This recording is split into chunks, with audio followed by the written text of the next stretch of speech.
Now recording. Hello and welcome to the Roundtable Podcast. I am Shogun. Thank you for joining us today. We are going to have a discussion about politics, political systems, and social structures and ideologies. It'll be mostly open discussion, but the first part will be an interview podcast with my friend and Knight of the Roundtable and also political scientist, Mr. Richard Dawson. So welcome, Mr. Richard Dawson. How are you, sir? Doing all right. Still doing the work at home thing. Hope everyone is staying safe. Absolutely. I hope so as well. We're very sad and sorry to hear that our fellow Knight of the Round Table, Ainsof, is stricken with severe COVID-19. He is in a fight for his life, so if you missed the announcements, please send him your love and respect because he is facing a hard struggle right now, to say the least, with COVID. So I hope everybody is well. That being said, we are the Roundtable Discord server. You can find us on the roundtablediscord.com. We are on all the different social media that you are on. So join us, and also, especially on the server, just Google Roundtable Discord or find us through Politics or Conspiracy on Discord. That being said, let's begin. So this can be either a debate format or an open discussion format. It's the same thing, essentially. We're just going to talk about how we feel about what is the best way to organize society. I know that Mr. Richard Dawson is a scholar in this. I don't know if you have a master's degree or some degree in politics and work in this field professionally. So why don't you tell us, right, if you were suddenly hired by the President of the United States and he said, Mr. Richard Dawson, just completely change the country in whatever ways that you think are appropriate to make it better according to your understanding of politics, what would you say? Yeah, so first I'll start. I do have a master's degree from one of the Ivy League schools, but it's mainly in international politics. So my immense area of focus is mainly in international systems, even though as a hobby I do follow a lot of U.S. politics. So you have to look you have to separate, I think, sociological systems with voting systems. There was a brief snippet on NPR that I listened to a few years ago, which talked about how the U.S. has a market economy which has served it well, but too much focus on the market economy has started to seep into society, and the society had started to change to a market society where your personal value was based on how much money you have. And the one thing they mentioned is essentially in Washington D.C., your ability to attend congressional hearings is open to everyone, but it's first come first serve. What lobbyists have done is started to pay homeless people to stand in line to various committee meetings for maybe $15 an hour, and that after when the committee session is about to begin, the lobbyist will come and take the spot of the homeless person. And a lot of people have argued that this goes against the one person, one vote system, in that you're deliberately giving more power and influence to those who can afford to buy it. And that's sort of been our system for many years, which is that now you can give unlimited money to politicians, which I'm completely against. I want to say that I know in Canada and probably some other European countries, they have a limit on how much money a candidate can spend per race, and I think that would be much better. That would be a much better way of running a campaign and running a society.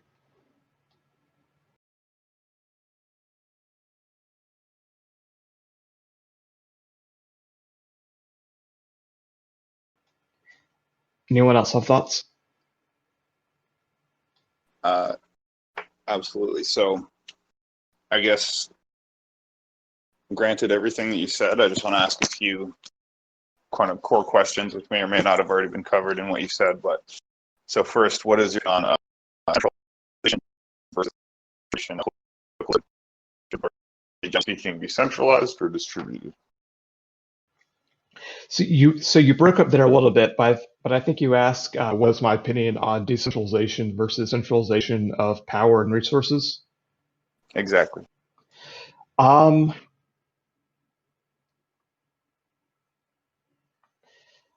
I think for the moment being, it would probably have to be a decentralization for many different reasons. I think in the long term, I think that decentralization is more inefficient, and hopefully with greater leaps in humanity, maybe centralization can become more efficient. But for the time being, decentralization is going to is going to create more optimum outcomes, at least in the short term.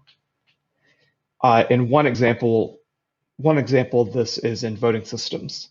The voting systems in the U.S. are completely decentralized. Sometimes even small towns have different methods of collating voter data than other towns, and they keep their own systems. What this means is that hacking, quote unquote, hacking the results is almost impossible from a U.S. perspective because you would have to literally hack into over 10 to 20,000 different 10 to 40,000 different voting systems. And if a hacker is able to get into five or six, maybe they can do some damage. But if the entire system was centralized, a strong state actor such as a Russia or China can do much more damage. From the from an economic perspective, I think centralization, it sounds great, but it hasn't really worked well. Hasn't really worked well in practice. And I think most countries have realized that you need a decentralized market economy in order to survive. And even China, for instance, they have decentralized power at the local level, and that in the Chinese system, everyone on the local level is elected democratically, and then once you move into regional, state, or country politics, then the party comes into play, but they want to make sure that everyone they select to move into higher office at least shows a modicum of understanding about how to survive in decentralized systems as well. Right.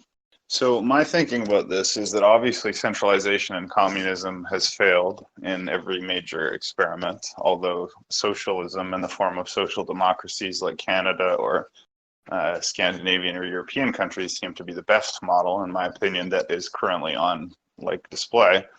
Um, However, I'm wondering if you agree with my thinking that the reason that communism and centralized economic planning, etc., failed in the past is because, well, humans have limited cognitive capacity and limited moral capacity, so they're susceptible to both corruption and incompetence. And the economic, or rather intellectual, challenges of managing the economy may have simply been too great, or they may have been too susceptible to corruption, or obviously both. And that's why it failed. But in the future, with the dawn of artificial intelligence, automation, and that sort of thing, such as quantum supercomputers, etc., it seems to me inevitable that what we'll end up with will be a kind of techno-communist society. And there's a meme online that's called luxury, what is it, automated luxury space communism. And basically the idea is, we get an AI, we put it in charge of all the automation, the robots, the factories do all the work, there's no human labor, therefore we manufacture wealth for free without any expense to people. So we just distribute the resources according to need, and we'll be able to go to space and be like Star Trek, and it'll all be fully automated luxury space communism. Now, I think that would be a utopian future. I think it's extremely possible and very easy to envision how this would happen. We just make an AI, make it properly, automate factories, and then put the AI in charge of the factories. If we don't fuck it up and it makes the products for us for free, then we just distribute them according to need. Boom, post-scarcity society. So would you agree that maybe a techno-futuristic form of communism may succeed where a human form of bureaucratic communism failed in the past? I would say maybe, but there are few potential landmines that have to be addressed, and to see if even AI uh, can uh, can uh, can get past these. One is that humans are constantly asking, does my life have meaning? Am I making a contribution to society? For a lot of humans, they see this through their work, and so a teacher who is likely underpaid still is able to rationalize in his or her mind, this is the benefit I'm giving to society. I'm educating the next generation. Police and firemen and nurses that we see now can say that they're helping their community in need. So if we move to a system of AI centralization where robots are doing the majority of the work, the question is going to be, how do we how are humans going to still have the feeling of contribution to society? And this leads into the second pitfall of, well, how do we deal with uh, those uh, those humans and those people who go out and potentially try to make more money on the side, uh, either A, for monetary reasons, or B, because they want to get out of the house and they want to have something to do. And I think this entire coronavirus thing has shown that if someone is cooped up in their house, not doing anything for a certain set time of period, they're going to find any excuse in the world to get out of their house. And like, in one funny joke I've seen is that the real benefit to this whole lockdown situation has been dogs, because now dogs are getting walked left, right, and center, because anytime someone finds an excuse to walk their dog and get out of their house, they're going to do it. And so that's what I see as a few potential areas that will have to be addressed in order for that system to succeed where other systems have failed.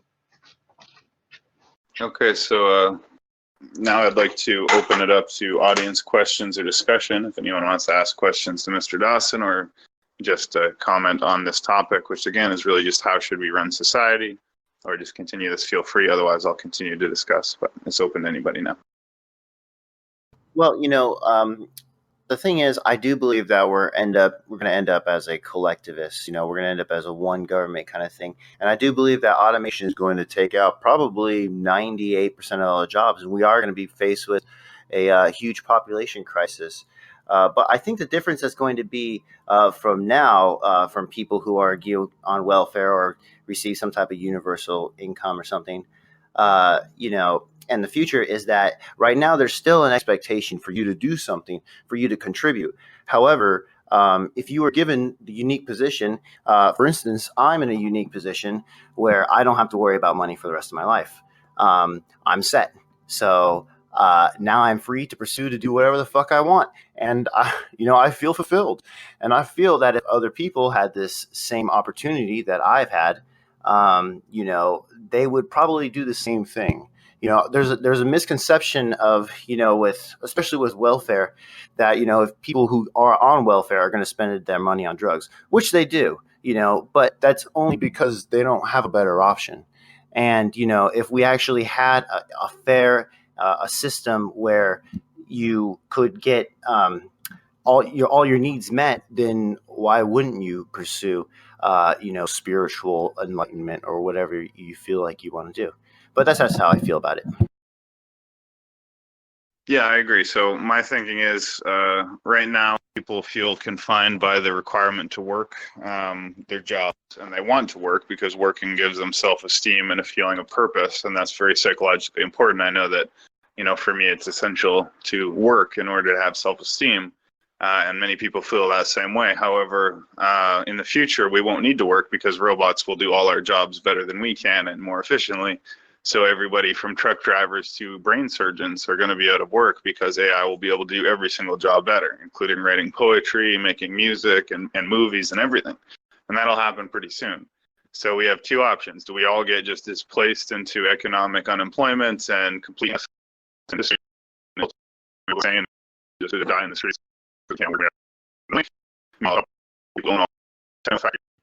Shogun, you're roboting a little bit. Thank you. My issue is, what is going to be the cost? Are we right now? Is this the beginning of having to pay the piper in order to achieve this utopia?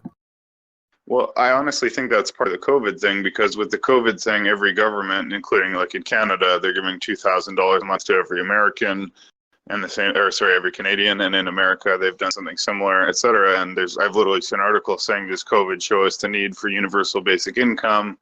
And I really think like there's only two options, right? Either the techno factory owners become quadrillionaires and everyone else becomes unemployed and homeless, or we centrally distribute, resources based on need.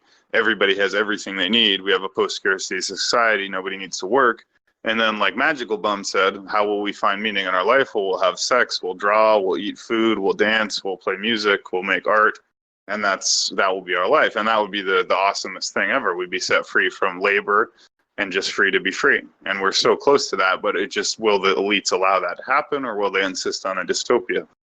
Well, once you sent me those D-Wave links with those quantum computers that are going to be making the AI, and I had this notion when I was watching it that like if AIs are going to be like the new revolution and they're going to solve all the problems and stuff like that, we're going to see like not only a decentralization of policies and politics, but a decentralization of production and stuff like that. I think AIs will find it way more efficient to centralize all production. So we'll see a monopoly. And then so there will be up to a few, elite people. They'll pretty much be aristocrats. And, they would have to be taxed by like 90% or whatever in order to fund all the people. We'd essentially be their children. So I don't know. Now, I thought it sounded good when I started saying this stuff. Now it's starting to scare me. Well, and one other thing I'll add is if we decide on the system, would it be worthwhile to have a small percentage of the population still retain the ability to restart the old economy if stuff doesn't work out? And what I'm thinking of, if the worst case scenario in that AI becomes sentient and then declares its independence, refusing to work for humanity, what will humanity do if humanity has forgotten how to run their own economic system? Can y'all hear me pretty good? Yeah, I can hear you. Sorry. Yep, you're good. Okay, I'm not on my Bluetooth right now. I'm hitting some shade. What I'm thinking of, like with the AI and the high population and all these things that's happening at once, people migrating to free countries or rich countries so they could be taken care of by these people. We could just send them back home and then have a world government thing where world currency where people, homeless people that don't have a home, they would get the five-fingered thing. They would get free health care, they would get free food, they would get free housing. And the housing ain't going to be very big, so it's not going to cost us a lot. They get to live in there free until they die or whatever, and then you could give it to someone else, another homeless person. We have to do this because civilization is getting so big. Money is an illusion anyway. And until y'all realize that piece of paper ain't worth shit, because a $1 bill is the same price as a $100 bill. It's made out of the same paper, the same ink. I mean, the only reason why we use money is because civilization's got so big, we can't do bartering no more. The bartering system is over with. And then plan B would be people that have a job. They would get the same thing.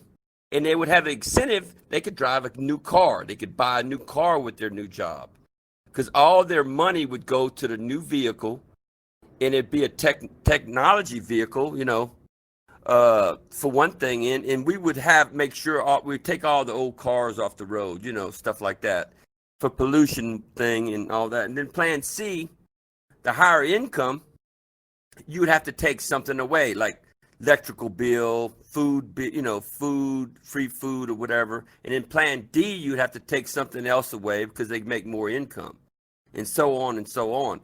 We have to do this because I'm really sick and tired of watching. I'm going to a park and I got homeless people all over the place, and it's sick. It's sick. It's sick. It really is. I mean, you got drugs and these people are in California is about the worstest place.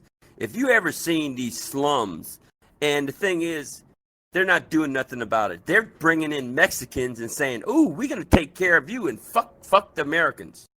That's the way California people are over there. I mean, it's another Venezuela.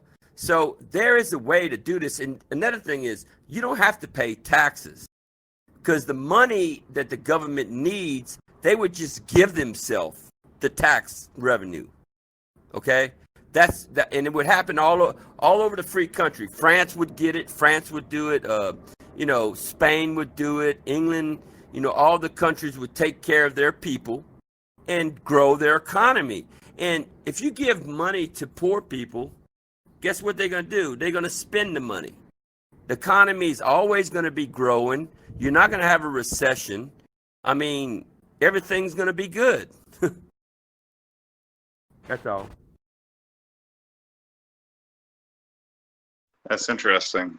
So, does anyone else have like to renounce priority politics of the government? If you look, I have my beliefs. I'm pretty clear on them now. So before I get into that, You robot. one more time, does anyone else who has spoken yet want to speak about what they think is the best political system? Okay, if not, if you guys can hear me. Yes. Yes, Yep. sir.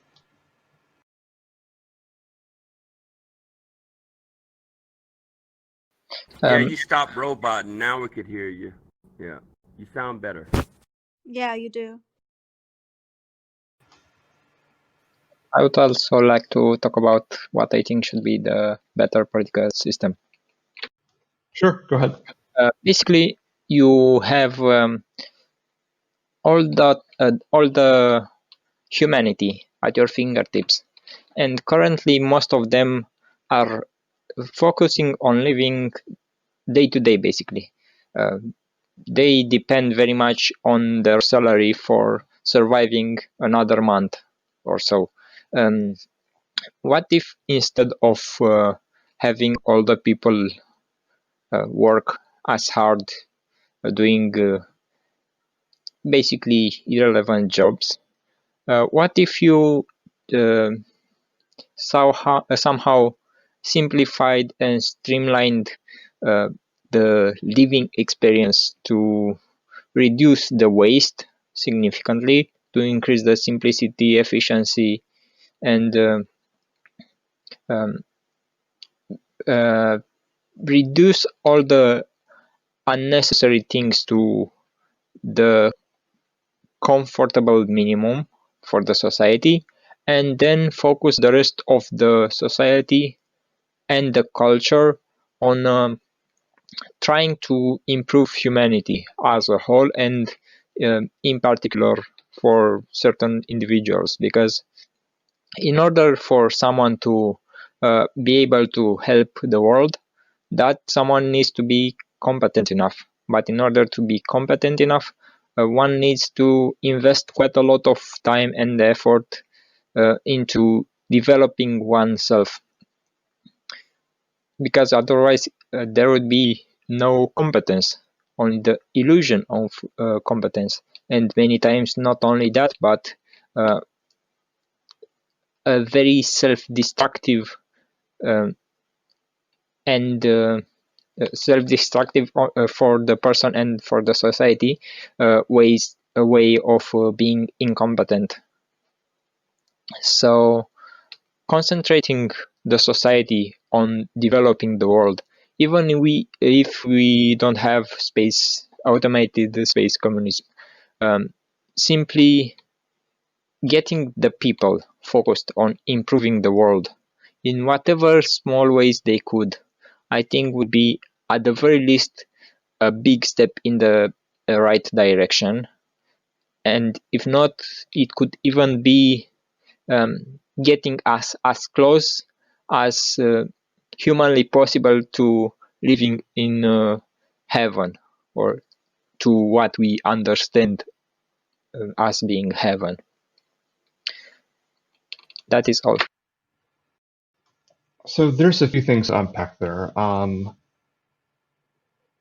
of the things I definitely agree with you with is that our lifestyle isn't necessarily going to be the same going forward.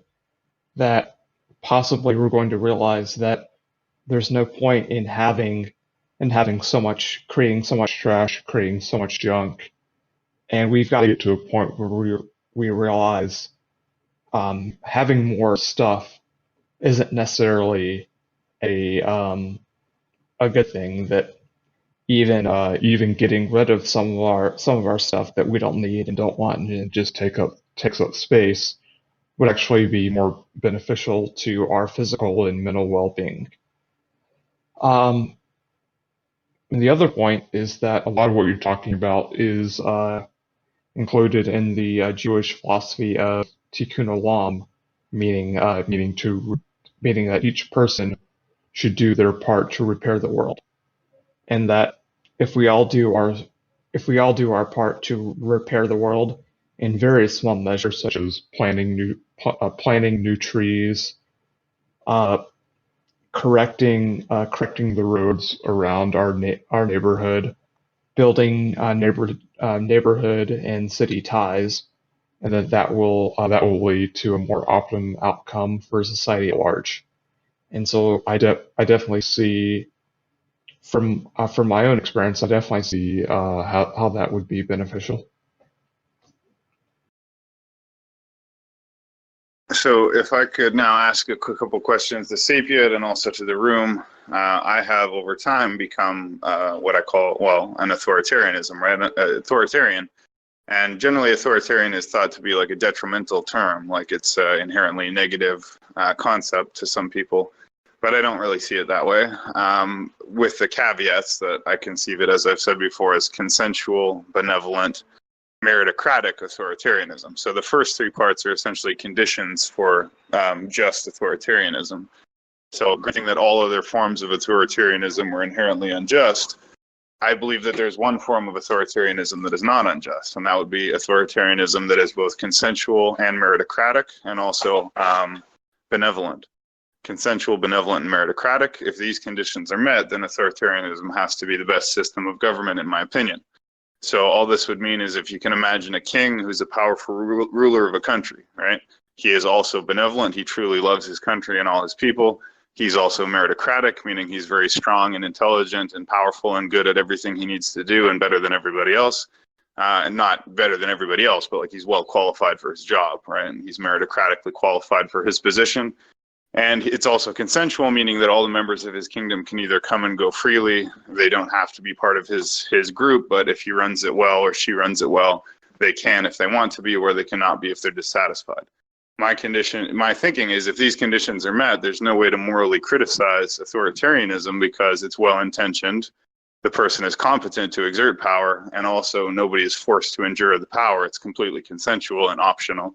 So my thinking is this is the best system of power because anything like democracy is flawed because democracy means the rule of the mass, and every group of people falls on a standard distribution, and the middle of every standard distribution will always be the most people, and this is the mediocrity or the average, right? It is the people who are right in the middle of a standard distribution or the top of the bell curve.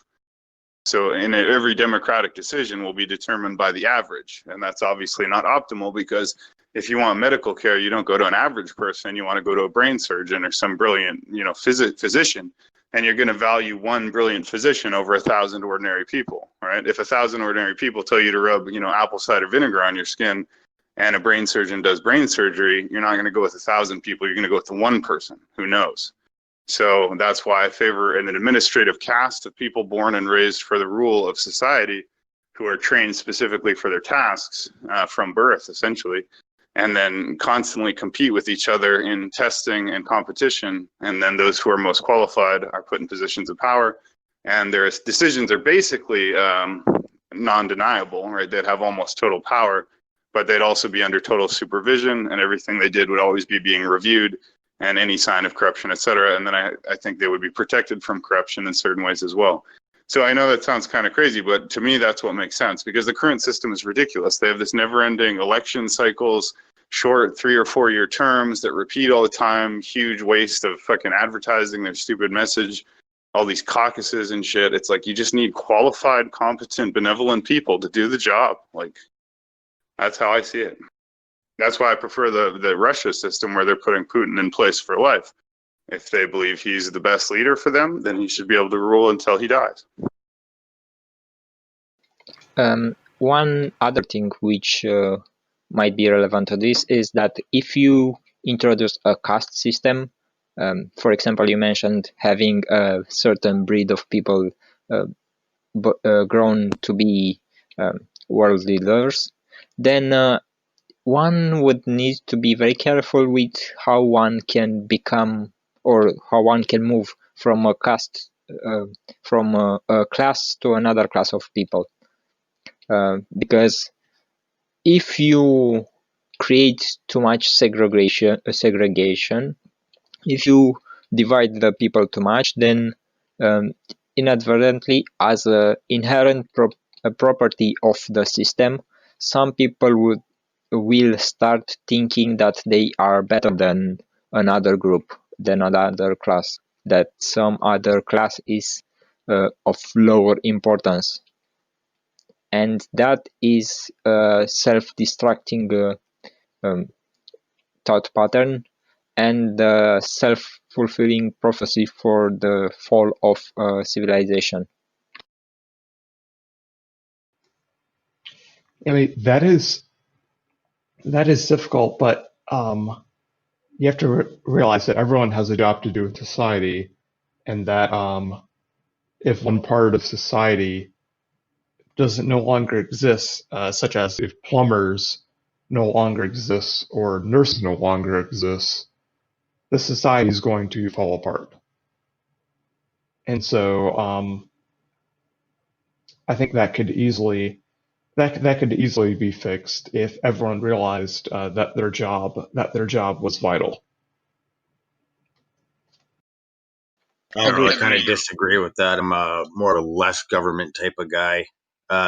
Like I said before, the native culture lived on for tens of thousands of years. In other cultures, we still have tribes that are in the Amazon and other places that have never even met white people before, and they're still living on. They've been there forever. What does government have to do with it? Yeah, that's deep. I mean, that's true, right? If you're a people living on the land and you have your way of life and nobody's ever had to provide for you and you survive on your own, then government should be irrelevant, right? You should be your own people upon the earth. But I do think that the vast majority of people on earth, to the 99% are under some kind of government now. And therefore, we can't abolish that government because anarchy is a foolish and pointless proposition. And therefore, all we can do is improve government, because whether we like it or not, this is the way human evolution went. And so we have to deal with the cards we've been dealt. We are under a system. All we can do is improve the system. If we destroy the system, we'll create power vacuums and chaos and anarchy, and it will simply result in the establishment of a new system after much bloodshed.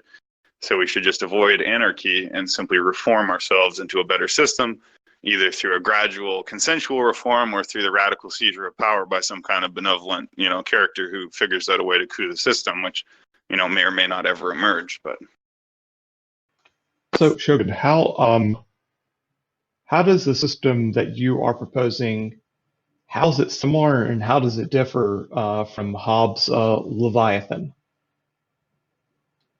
Well, again, I remember the concept, the social contract and all that, if I'm correct. But basically, my policy is that, again, obviously the best of all possible things is a benevolent government that is powerful, and the worst of all possible things is a malevolent government that is powerful. So obviously government is not inherently good. Government is a force multiplier.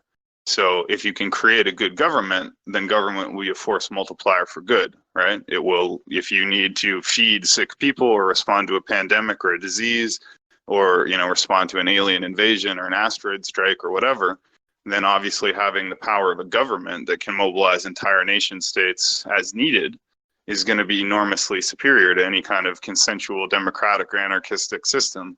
So if I am the king of a country and my country has a nuclear emergency, and I say, holy shit, if we don't contain this nuclear emergency, the whole world is going to die, or this whole country is going to be contaminated. And then I say, okay, guys, let's have a vote. Who wants to go clean up the radiation? And nobody volunteers, and nobody votes yes, and everybody says, no, we'll just leave it. It's too scary. You have to be like, no, motherfuckers, it's got to get done, or we're all going to die.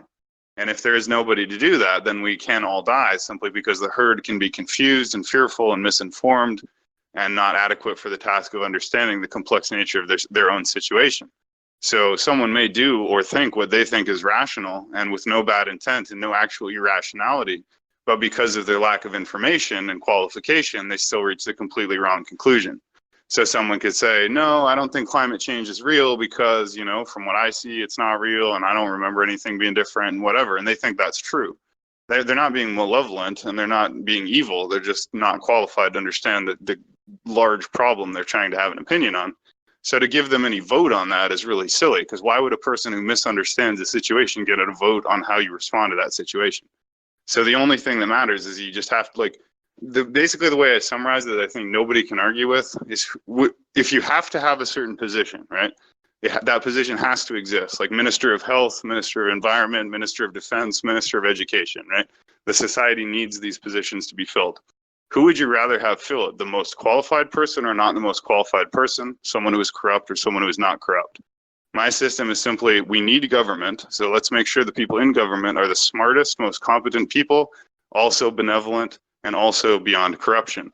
And how do you avoid corruption? You have to remove nepotism and greed. How do you remove nepotism and greed? Well, unfortunately, and it's a grave sacrifice, equivalent to that of soldiers who die in war, but nevertheless, it's necessary that these children never know their parents or their children and never have bank accounts or personal property. That's why there would be a separate administrative caste.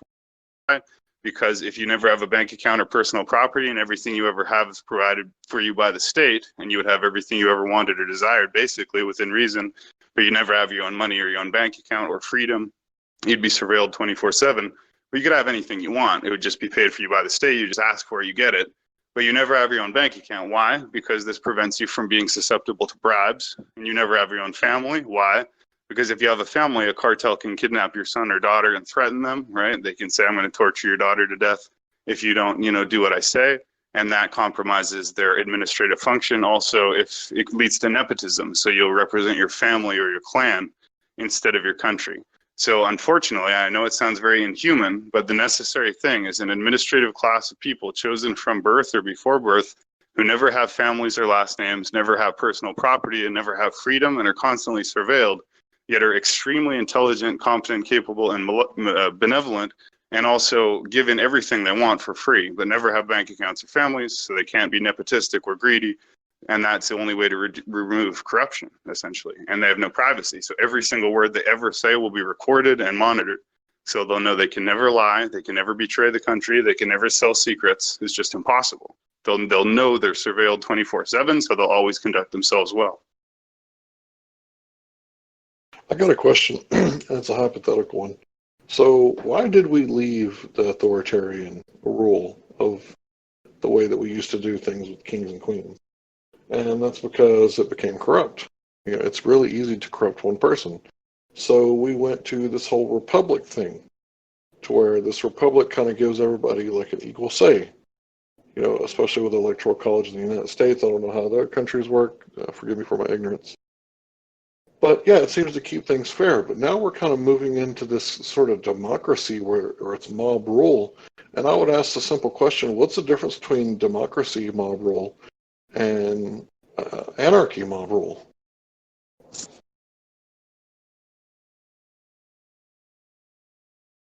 Well, the only difference, I suppose, is that democracy mob rule is the rule of numbers. So if you have 100 people, you get 100 votes, and therefore you overrule people who have like 70 votes.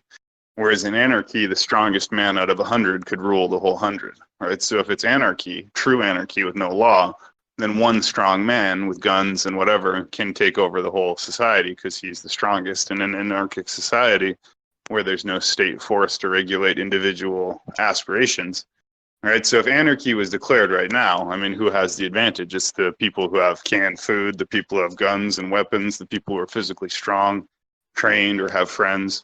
So in an anarchic system, anyone powerful can just seize control of the system, whereas in a democratic system, you do need to create a consensus. But it's a consensus of mediocrity, right? Because everybody, regardless of IQ or education, gets a vote. And I'll just add real quick to that, the anarchy is almost impossible because the situation that Shogun's talking about is entirely what would happen. However, what would happen in response is that you would have bands of people who would gather together for protection and create their own proto-governments.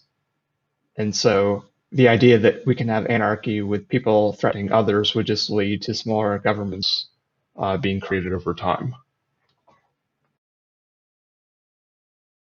Yeah, I mean, if you create anarchy, in my opinion, you abolish an existing functional social order. Hold on, Hank. Sorry. I'm sorry, I didn't hear him speaking. You guys literally started at the same time. Go ahead, Hank. Thank you. I was going to say that I was just, noting that on one hand you have a ruler of competence, right, and all those fancy words that you said that I guess that meant that like this authoritarian would be fair and just, and hopefully, without sin. This authoritarian is a ruler by competence because you said that he would be all these things, but then the anarchical ruler would also be a ruler of competence, but only competency could get him to the top. But doesn't he have just as much chance as a man to rule justly, to maintain his power? Because everybody knows that even monkeys overthrow hierarchies. Two will team up against one to overthrow an unjust hierarchy. So don't both have an equal chance of producing the same outcome?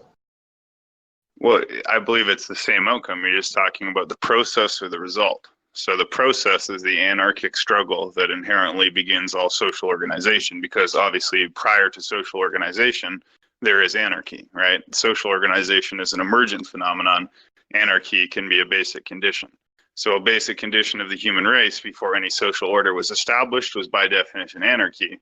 Social order only developed through the process of anarchy. But that's the point of why going back to anarchy is self-destructive, because it's just taking steps backwards to a stage we've already been through. Right, so anytime a social order collapses, there'll be a power vacuum, and that'll create an anarchic system, and then there'll be a bloody struggle for power, and eventually some competent and capable ruler will rise to the top and establish a social order. But that competent and capable ruler may or may not be benevolent. My point is, if you look all around the world, the anarchic process is already played out, right? There is no anarchic struggles except in like Syria or whatever, right? Afghanistan or whatever. But the rest of the world all has steady nation states, and therefore we should never seek to return to anarchy. We should be glad we have social order, and then we should say, what are the problems with this social order? Is there any corruption in this social order? Are there any excesses in it, inefficiencies in it, vulnerabilities in it? And we should improve it and make it better. But anybody who says, I don't like government, let's get rid of government and go back to anarchy, it's nonsensical. It's like saying, you should be able to fucking piss and throw Molotovs in the hospital. No, you can't do that. That's why we have government. So I was going to say that that's not what anarchy means. Some people claim that it means that it's not that there's no laws, it's only that there's no rulers. So there's a town in Mexico where they have kicked out all the politicians. You can't even go into that town with a political bumper sticker. So it's not that there's no laws, because if you have a bumper sticker, you drive into that town, you're going to be escorted out for breaking the law. It's just that there's no rulers over everyone else. And the human species is the only species on Earth where we have governors, right? Ants, I guess you could make the claim that they have governors, but it's only because the queen, is making the babies, right? So every other animal just about doesn't really have governors, except for us. And you said that it would be a step back if we went to anarchy, but I think it would be a full step, a full measure back if we went, past, the anarchy and went straight to the authoritarian ruler. I think that would be, a further step back because, it's very difficult to corrupt hundreds of men, but just one man is very corruptible. And I think we do it to ourselves more than from the outward in. But I totally get what you mean about there has to be government. I just think that the government in a highly educated, sophisticated society can come from within, meaning yourself, governing yourself, right? And if you're governing yourself, why do you need to be governed from the outside? And I think that's the theory of anarchy, is that there's no rulers, right? But there's still government because you're governing yourself. Right. And I get what you're saying. I just want to say a few things. One, I want to clarify that I do believe in the possibility of a true philosopher king. And I actually believe the possibility of a true philosopher king, or actually God emperor, would be actually the most functional and powerful possible form of human government. However, I don't expect that to ever happen. What I do think is possible is for there to be a creation of an administrative caste of people. So I'm not necessarily saying there should be a one king who rules over everything, although that may or may not be necessary. What I do think is you would have a number of posts that had a lot of power and a specific portfolio. So again, Minister of Education, Minister of Health, Minister of Environment, Minister of Defense, Minister of Space, Minister of Economy, right? For every major thing, Minister of Technology, right? And that person would be raised from birth, actually from before birth, like genetically engineered to be intellectually and physically superior to normal people, right? So they were more higher IQ, all that. If we can do that with CRISPR or whatever, yes. And then we engineer these babies, but even if you don't engineer them, you just identify them through testing and you identify natural geniuses who are not engineered. That's fine too. Scan every person in your nation for the most talented from infancy on. Then you sort them and you have them do testing and education that's like really well designed and high tech. Like it has to be the most sophisticated curriculum ever developed. And basically, then there's a combination of the aptitude and the interest of the child and their competence. And that sorts them. And over time, through their education process, the brightest of the brightest decide and are sorted. Are you Minister of Education, Minister of Health, Minister of Defense, Minister of Space? If that's your portfolio and you outperform every other competent superhuman in your training academy, and you're the best of the best of the best in that area, then you're essentially have authoritarian dominance over that area. So if you're the Minister of Disease and you say, look, I understand COVID better than anybody else. Right? I don't care if you're a 5-star general. I don't care if you're the president of the United States. I don't care if you're a nuclear scientist or quantum physicist. I know COVID-19 better. So in this area, I have authoritarian dominance. So I can say you have to wear masks, or you have to do this, or you have to be in quarantine from here to here, because we need the information from the people who understand the problem. Right. And we can't have people voting saying, no, I don't want to stay in quarantine because I don't think it's necessary, if they're not this like crazy PhD level master surgeon who knows exactly what the hell is going on. So that's why we need competence. We need the best people for the best jobs. And in that area, they should be dominant. But no, you wouldn't necessarily have one overriding ruler. I'm kind of agnostic about that. Would you just have an administrative cast of different ministers who had different portfolios? Or would it be necessary to have one overarching ruler? I'd be inclined to say it's better to just have the administrative cast for each different portfolio. But maybe you would end up having like the absolute alpha apex. I'm still agnostic about that. I don't know. If you're going to have the absolute alpha elite, then why not have the whole population be that? I mean, if you are going to make superhumans from this point of view, both physically and mentally, and in terms of knowledge and experience, why not make everybody like that? Because that would benefit the society as well, maybe even much more than having a few elites which dictate the things and the rest of the people be basically their cattle, their oxes and donkeys and things like that. Exactly right, and that's exactly correct. But the point is, my society model wouldn't be static, right? It wouldn't be like you stay at the bottom level, you're at the next level, you're at the next level, and it just stays that way statically. That was the old system, like the pyramidal system. The conical system that I envision is a little different in the sense that it's always based on elevating people up and up and up. So yeah, we're going to make people all eventually superhuman, benevolent, competent, capable geniuses, right? That'll be the ultimate goal. But how do you achieve that, right? We need some people, the small caste, the administrative caste, they serve as the tip of the spear, right? We're literally creating a new kind of humanity. I call it the F-35 human, right? So the F-35 is the most expensive weapon system ever invented. It costs like 1.5 trillion to develop the F-35, most expensive weapon of all time. But more powerful than the vehicle is the human being, because human beings are the ones who make the vehicle in the first place. The human intelligence is the only general intelligence we know of. So the most powerful weapon system is the human being. So we should invest $1.5 trillion into developing a system of education and an academy of schooling for the best and the brightest. And we should create people who are as superior to an ordinary person as an F-35 is to a rotary plane, right? Also, if I may bring in an idea, like imagine turning the relationship a lot of people have with sports today, in relation to competitions and like the dedication. Imagine if we created that kind of devotion to scientific discovery and the intellectual growth of the individual. Like instead of athletics, we focused like this prowess or this competitive excellence. We associated that to intellect instead of acrobatics and athletics. Imagine that. Yeah, yeah. So, I think what we should do is elevate the human condition universally, right? We should pursue what you would call the greater good. So if this thing is good, you shouldn't protect this lesser good if you have to destroy the lesser good to create a greater good. What is always necessary is the greater good. Now, again, by destroy, I don't mean in violence, right? But if the existing system is good, but the new system is better, then you should change the existing good system into the better system, and you should always pursue the greater good. So you're always looking to integrate, interconnect, strengthen, harmonize, balance, conciliate, mediate, negotiate, restore, build, heal. Like it's just all above the struggle of order and chaos. Because chaos, although it can be beautiful and dynamic and creative, is not amenable to our human nature. We need order to thrive, and therefore, as humans, it is our duty to create order. If we create chaos, then this is destructive in every way, right? This is like the primal struggle is order and chaos. And order is always destined to fail unless there's a theological explanation like God.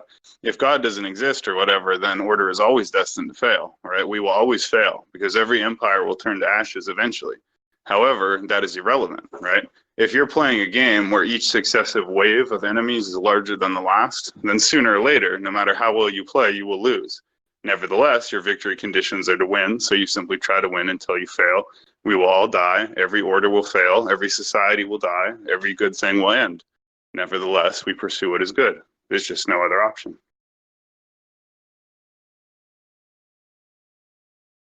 I just think we should be creating empires, benevolent empires that can bring us through space and colonize the solar system. And someday some planet will explode or some supernova will eat a whole fucking system. And we could lose like 40 planets someday, but we should still try to get there. Sorry, that was a bit dramatic, but I went on a tangent. Well, yeah, because if for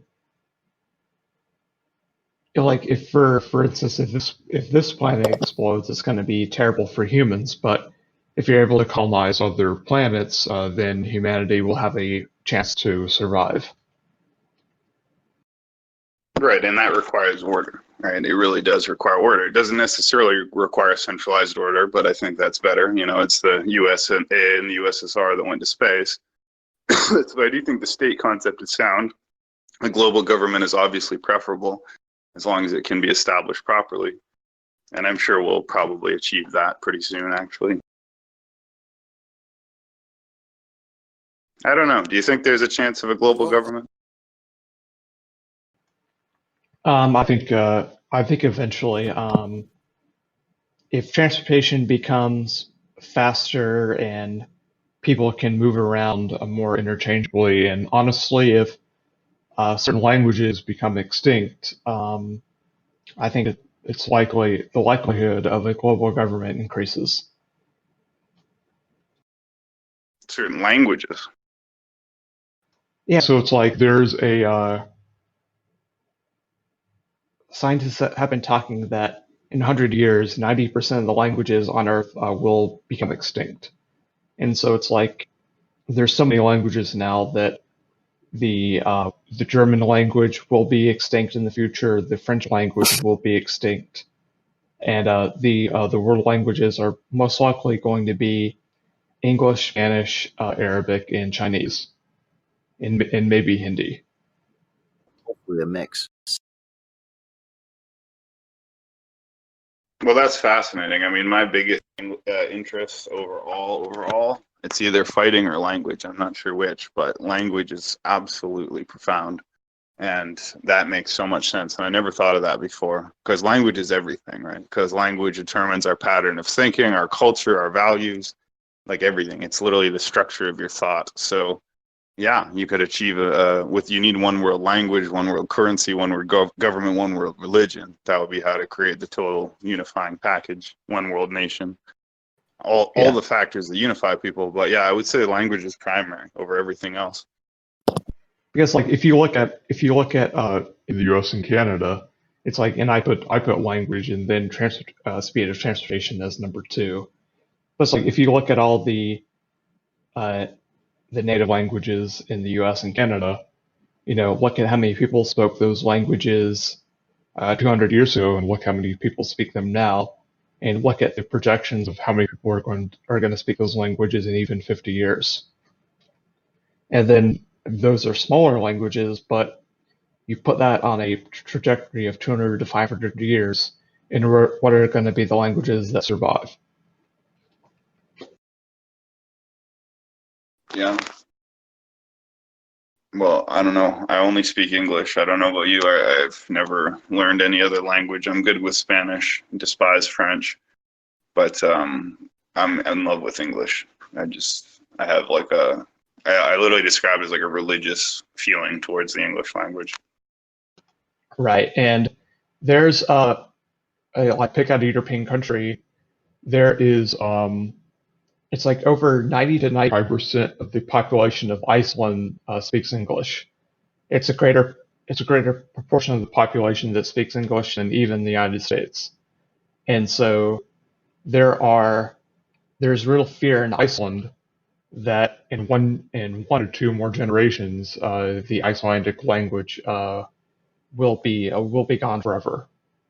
And so on the one hand, that's bad for their culture, but on the other hand, that's a benefit towards greater globalization if we want to unify the globe under one culture or one government. The substance material that you're basing your claims of in regards to Iceland, what country did they introduce as the alternative who took over? Like, what is the exchange going on in Iceland?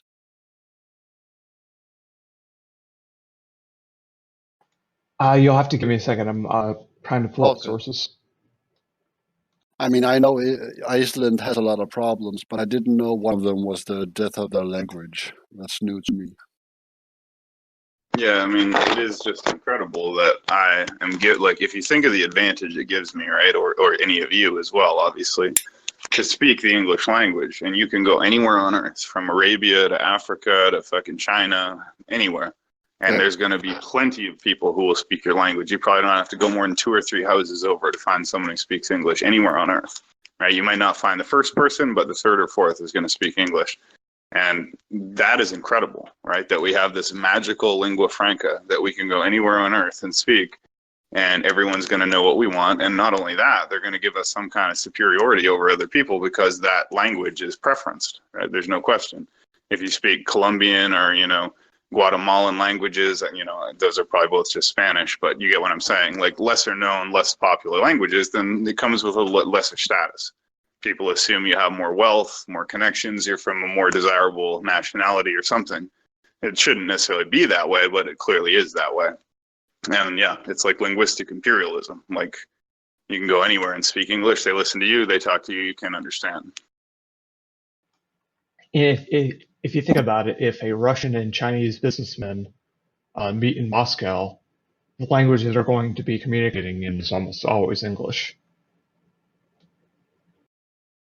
Exactly. It's a universal language, and I love it. But obviously, other languages are beautiful and profound, and it's kind of sad that they go away. But it is a fair competition, right? If you have a tournament with all the different UFC fighters that you love, and they're all really cool, at the end of the day, there can only be one that rises to the ultimate top. That doesn't have to be the case with language, because there's no reason people can't speak as many languages as they want. And obviously, we should ideally all be polylingual, because that would be of great benefit.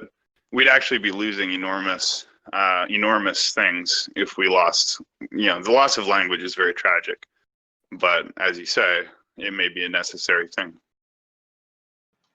And so in this leads to even more theological discussions of if we eventually get to a one world language, or one language holding a vast majority of the world's population, does that mean that humanity will have overcome the problem of the Tower of Babel?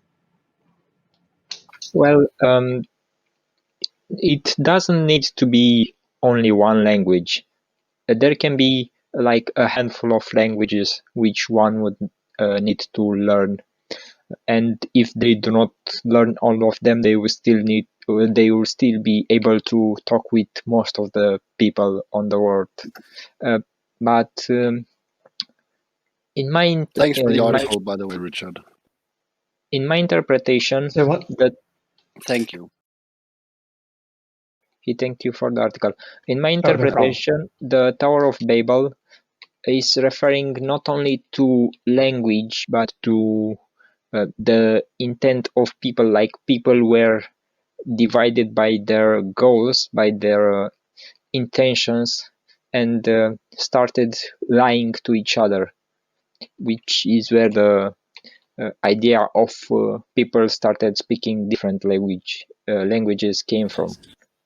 Well, the Tower of Babel is told a lie in there.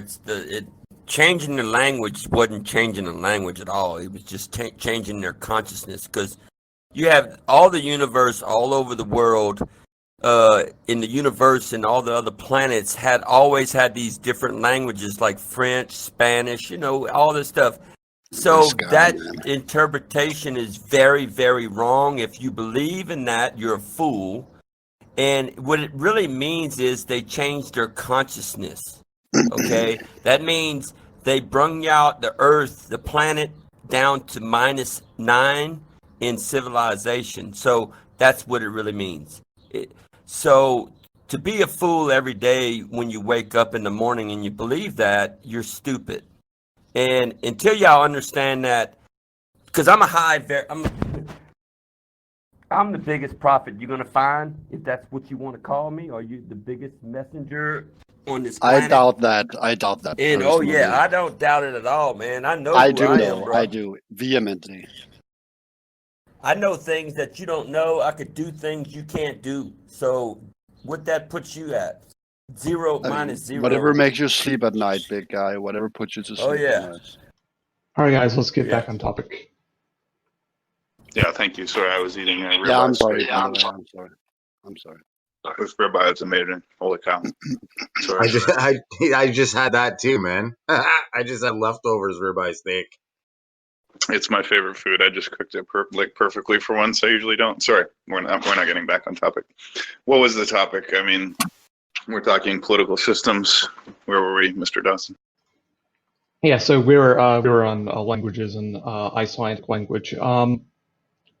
So yeah, I mean we're almost there, because if you look at the United Nations, there are 6 official UN languages now. I think English, French, Spanish, Arabic, Chinese, and Russian. I might be missing one or two here or there, but those are the main languages. And I think going into the future, the question is going to be, if those languages get whittled down, will there be a point in the far future where even by knowing one or two of those languages, will you be able to communicate with everyone on the planet?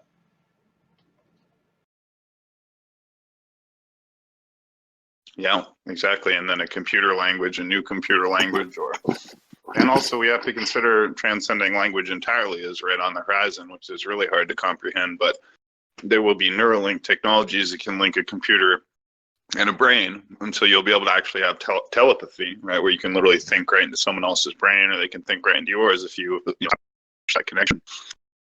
So it's really hard to imagine what it'll be like if we have maybe like some kind of computer type language or some kind of telepathy. But it's not that far fetched. Like, it'd be 100 years out. They already have computers that can translate languages. We don't have to really change no one's language.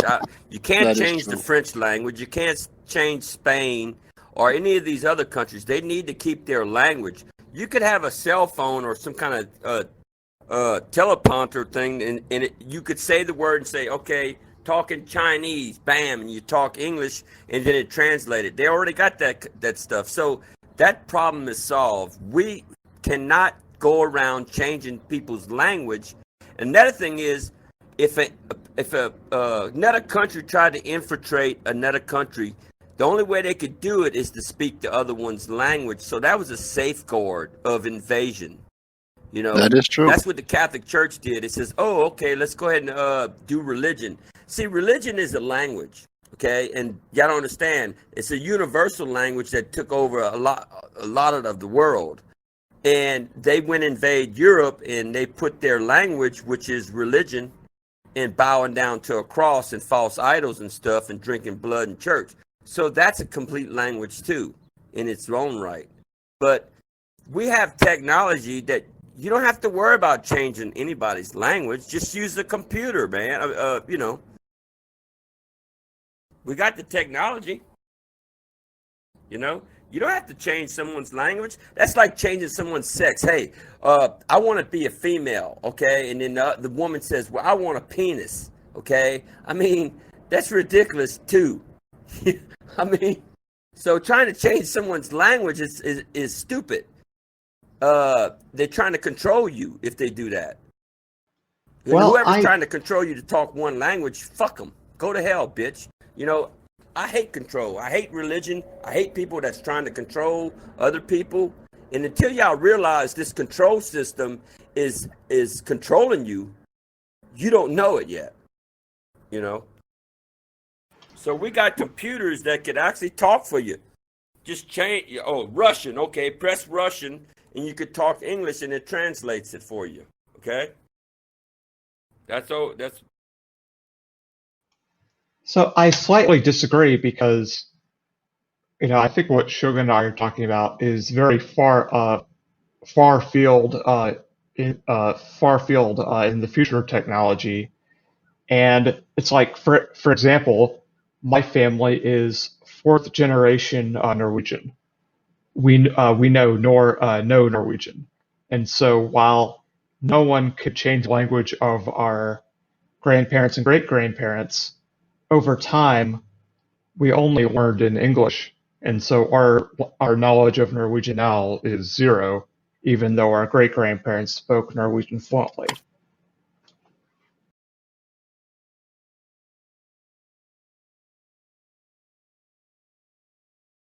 Well, this has been a really interesting and good conversation. I could continue it almost indefinitely, but does anyone else want to say anything?